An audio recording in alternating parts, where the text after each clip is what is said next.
Amici bellini, buongiorno, ve l'avevo promesso che sarebbero usciti 2 video quest'oggi ed è doveroso, mi sono svegliato, ho avuto un pochino più di notizie, insomma un po' più approfondite e quindi ne parliamo. Per completezza, benvenuto Filippo Russo, iscrivetevi al canale, lasciate un po' di like. Per completezza mia di cronaca, di archivio, ecco, vi faccio vedere il mio intervento ieri a Telea da Paolo Del Genio, dove oltre a chiudere la questione dell'intervista di De Laurentiis, basta, perché poi alla fine lascia veramente il tempo che trova, l'abbiamo analizzato perché dovevamo farlo, ma basta così. Entro più nello specifico nel discorso mercato sul Napoli, perché mi interessa la questione degli attaccanti, puntare su Petagna, cercarne uno diverso, e quindi chiedo a Paolo. E poi ascoltate bene, c'è un intervento telefonico di una persona che vi potrebbe essere familiare, che ci parla del terzino sinistro. A chiusura video vi parlerò della questione di Gattuso e vi devo dire una cosa molto precisa al riguardo. Cominciamo. È un martedì pazzesco. Rumori incredibili, rumori.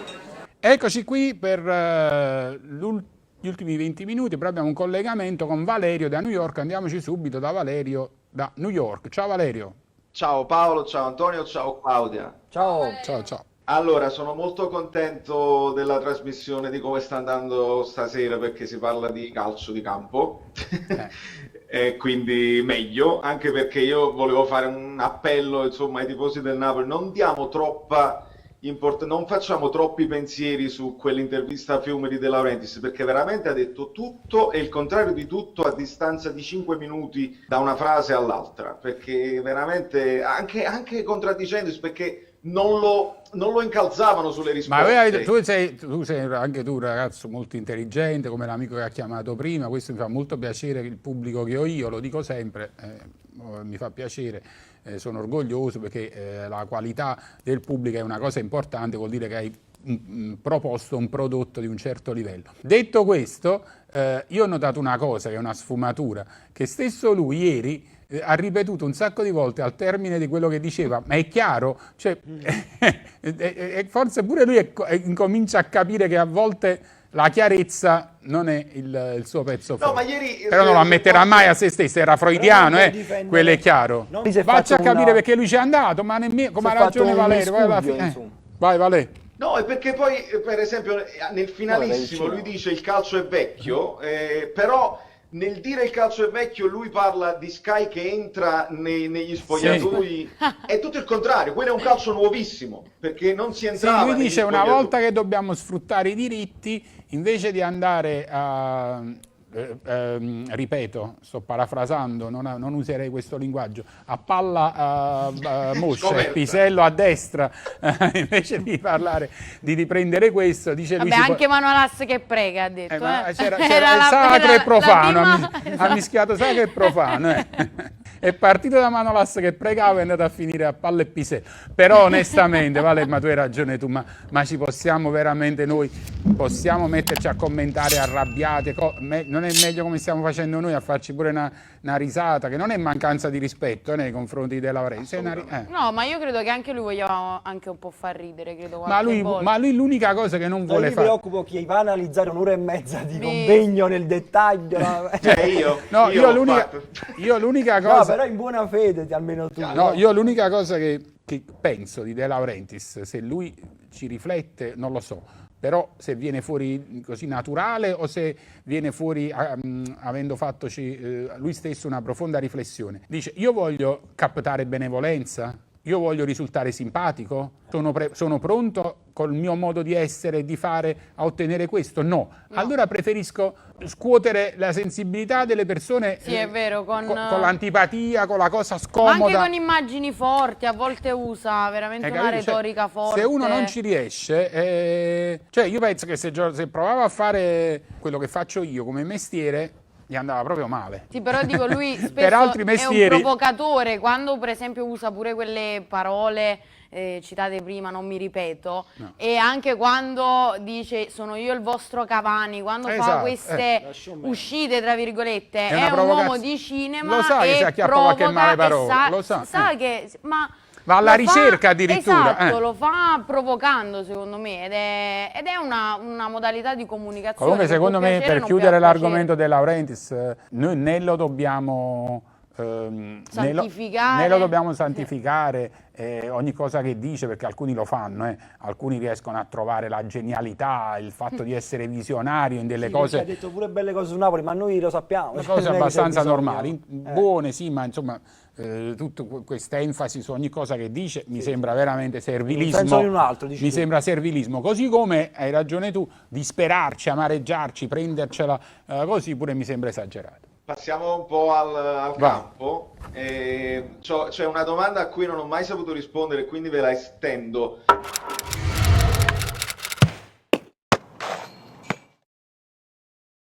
Il centravanti di riserva, escludendo Mertens, che per me non deve muoversi assolutamente perché non è solo centravanti ma può fare più cose, secondo voi è meglio che sia molto diverso dal centravanti titolare in modo tale da avere un modo di attaccare diverso quando la partita è storta, oppure più simile per poter avere una coerenza tattica quando ti verrà a mancare, visto che dobbiamo considerare? La tua domanda è buona, però io ci metto dei nomi vicino per fare capire come la vedo, perché poi dipende sempre dai nomi. Se devi prendere quello con le caratteristiche uguali, no? Che attacca bene la profondità, tipo Osimhen, eccetera, e il nome è Lasagna, e allora no, lasciamo stare, perché le caratteristiche sono simili, ma il livello è troppo inferiore. Allora a quel punto preferisco uno con caratteristiche diverse, però di un livello superiore. Quindi io voglio sapere sempre con quali nomi stiamo parlando.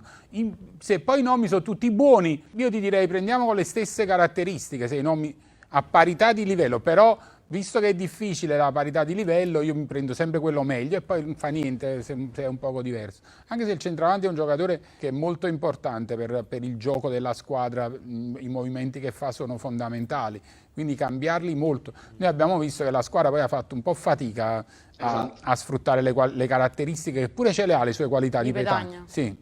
Questo secondo me è un passaggio importante e credo che l'esperienza di Spalletti potrebbe tornare utile, visto che lui ha avuto a che fare nella sua carriera con centravanti molto diversi tra loro. Quindi potrebbe essere in grado all'istante di comunicare alla squadra le cose diverse da fare. Perché poi la squadra, per esempio, non alzava mai il pallone su Petagna comunque palla sui piedi, perché lui non salta molto, quindi non era la torre alla Llorente. Guarda, Vale, io ora ti dico una cosa, nell'ottica di risparmiamo qualche cosa, se dovesse colpire durante il ritiro Tutino, Spalletti dice allora vendete Petagna, mi va bene Tutino come alternativa, non dico che accadrà questo, per fare un esempio, potrebbe anche accadere questo. Ho capito.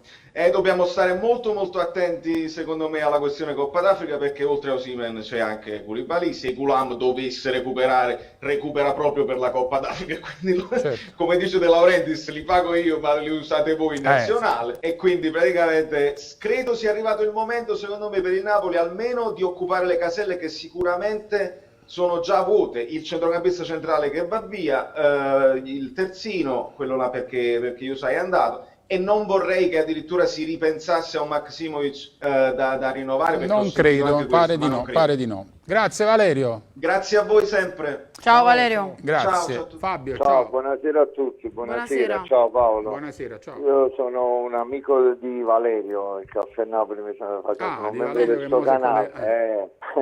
Credevo di trovarlo, vabbè, ma comunque ti volevo fare un paio di domande pure a te. Non facciamo telefonate e videochiamate insieme. No, volevo chiederti un paio di cose a te più che altro, sì. Perché a parte il fatto che ho sentito di Gattuso qua che ha litigato Mendes però con non so, con Misola Barone, una cosa del genere. Vabbè, alla fine abbiamo commentato un po' perché è l'allenatore fresco è andato via da Napoli, però poi alla fine non è che ci interessa assai.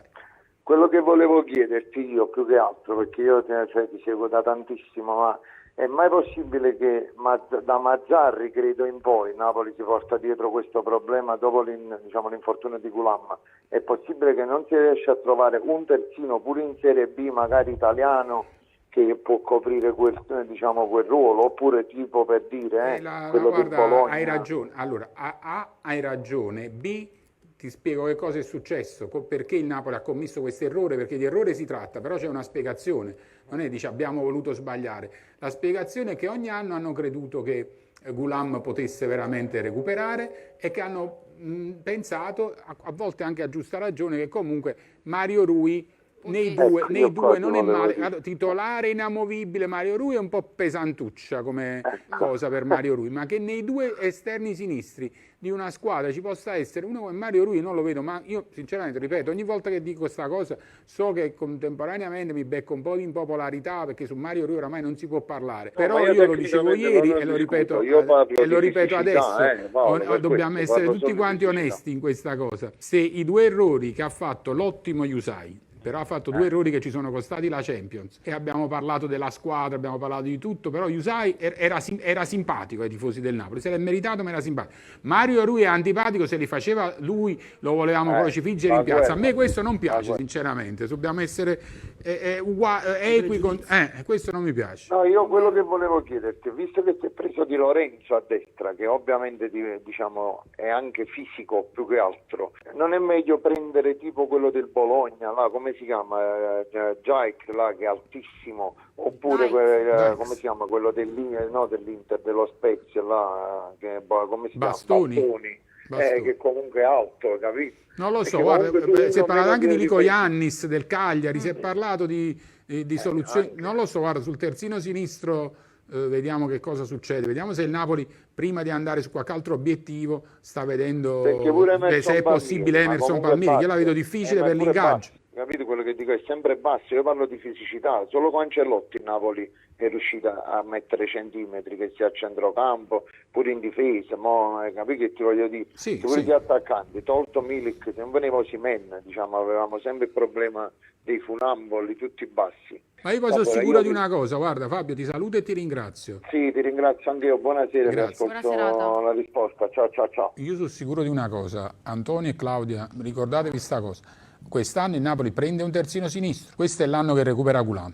Niente di meno, proprio a Fabio mi si va a parlare di Mario Rui, è una cosa straordinaria, ovviamente quando i martedì sono veramente pazzeschi. Signori, un paio di riflessioni finali, dopodiché ci aggiorniamo. La questione del terzino è importante sono giornate in cui torna a parlare il procuratore di Mario Rui e di Di Lorenzo e dice: ma Di Lorenzo sta giocando bene, mo arrivano le offerte, ti stai un po' zitto, almeno uno ce lo lasci in pace.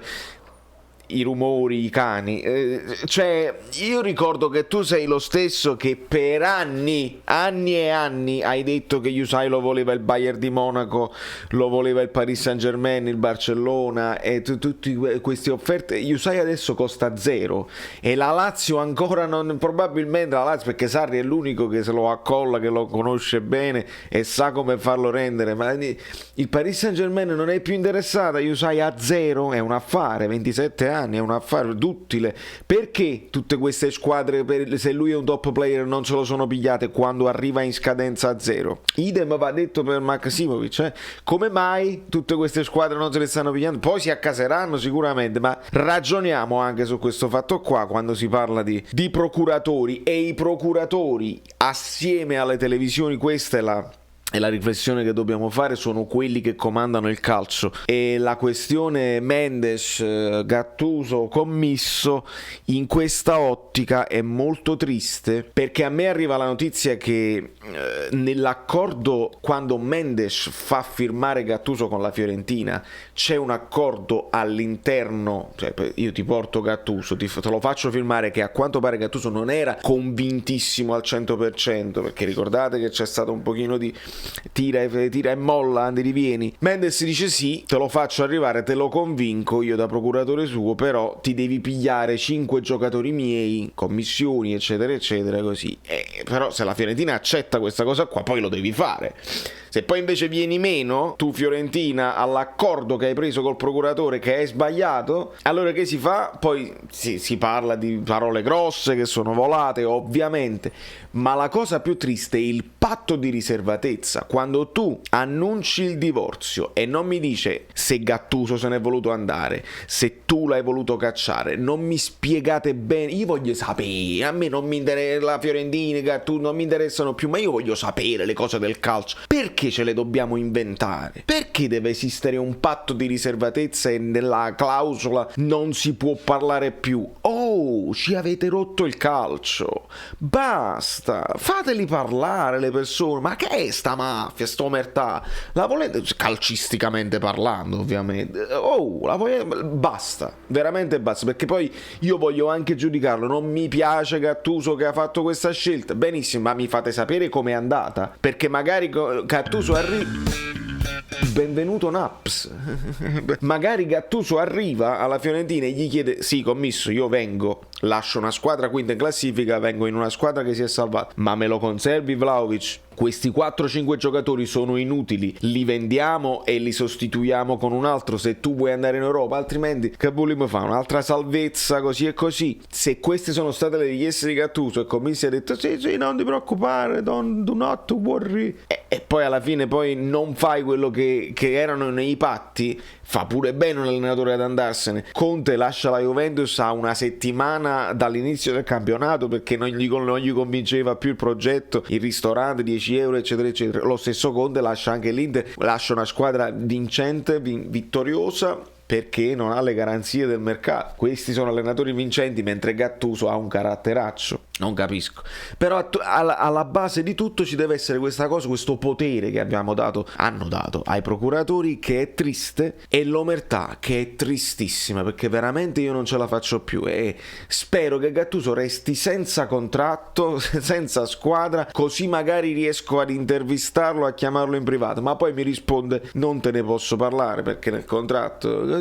E allora io, anche un uomo tutto d'un pezzo che comunque si deve piegare a queste logiche di non parlare, di non poter parlare delle cose come stanno, mi rattrista, e spero che qualcosa cambi. Non ci credo però. Da New York, Valerio Fluido è tutto, vi abbraccio fortemente, siamo tutti adulti e vaccinati, voglio dire. Quindi dobbiamo arrivare ai 10.000 e arriviamoci, si deve cliccare sopra la cosa così, poi cliccate sulla campanella, poi vi iscrivete al canale Telegram, poi dovete praticamente fare basta, sei cringe, quante cose, tutte le cose bellissime. Io mi ricordo come mi chiamo.